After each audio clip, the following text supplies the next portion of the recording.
നമസ്കാരം. ജീവിതത്തിലെ പല സങ്കടങ്ങളും മറക്കാൻ ഏറ്റവും നല്ല മാർഗം മനോഹരമായ യാത്രകളാണ്.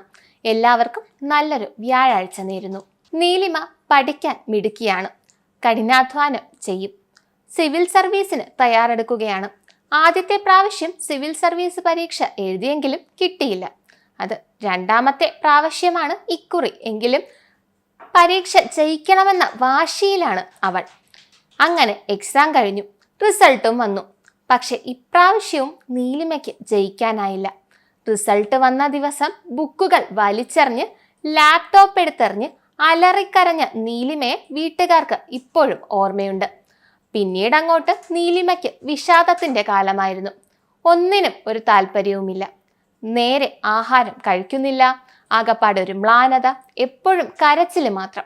ആ ഇടെയാണ് നീലിമയുടെ സഹോദരൻ നിഖില് ദുബായിൽ നിന്ന് വരുന്നത്. എപ്പോഴും ചിരിച്ചും കളിച്ചും മാത്രം കണ്ടിട്ടുള്ള നീലിമയെ ഇങ്ങനെ ഒരു അവസ്ഥയിൽ കാണേണ്ടി വരുമെന്ന് ഒരിക്കലും അയാൾ വിചാരിച്ചു കാണില്ല. നീലിമയ്ക്ക് ഒരു മാറ്റം വേണമെന്ന് തോന്നിയ നിഖില് ഒരു യാത്ര പോകാൻ തീരുമാനിച്ചു.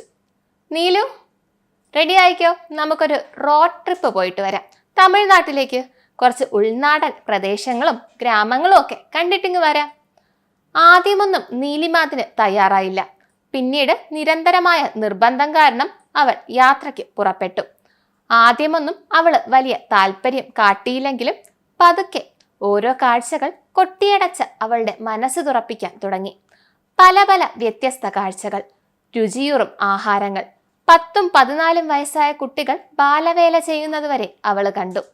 പട്ടിണിയില്ലാതെ കഴിയാൻ വേണ്ടി കുഞ്ഞുങ്ങൾ ഹോട്ടലുകളിൽ എച്ചിൽ പാത്രം കഴുകുന്നു, തുണിമില്ലുകളിൽ ജോലി ചെയ്യുന്നു. അങ്ങനെ എന്തെല്ലാം!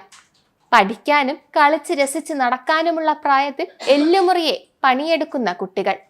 പഠിക്കാൻ അവർക്കും ആഗ്രഹം കാണില്ലേ? ഈ ബാലവേല ഇന്ത്യയിൽ നിരോധിച്ചതാണല്ലോ. പോലീസിൽ പരാതി കൊടുത്താലോ?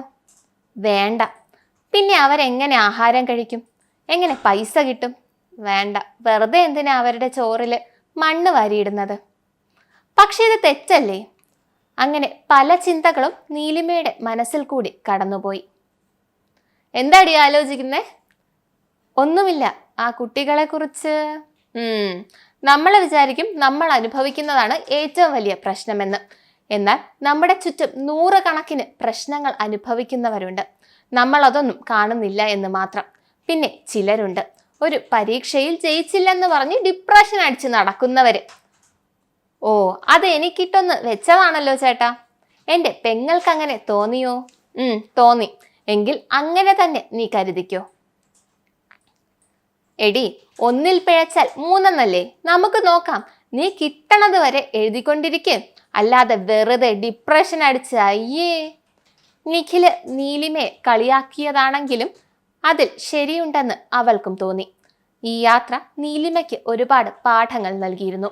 ഈ പാഠങ്ങളിൽ നിന്ന് ആർജവം ഉൾക്കൊണ്ട് അവൾ വീണ്ടും ഒരു സിവിൽ സർവീസ് പരീക്ഷ എഴുതുകയാണ്. ഇപ്രാവശ്യം കിട്ടും. അഥവാ കിട്ടിയില്ലെങ്കിലും ഡിപ്രഷൻ അടിച്ചിരിക്കാൻ അവൾക്ക് നേരമില്ല.